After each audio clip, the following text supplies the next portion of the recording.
Acha tuweke lami picha, lami ya tuko eneo ya Nambacha Lwakpa. Hiyo lami imeshika vizuri, na waendelee tu hivyo, wamalize waende hadi Ngote, Lurandi, waende hadi hii inaitwa Msiko Mabungoma, wamalize wakiweka tu hivi. Lami iko sawa, imenyoroka vizuri sana mtazamaji.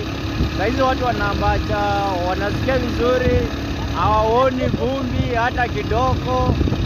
Nakwambia wanasikia, nakwambia mtu mwenye hajai kanyaka kwa lami huku Nambacha na mguu. Watu walikuwa na kanyaka na lami na mguu, waone kweli ni lami.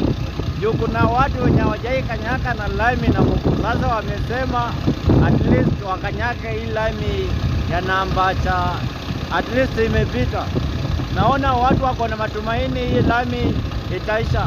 Kama Rais Ruto bado angali kwa hiyo kiti, na pia hii lami itaisha.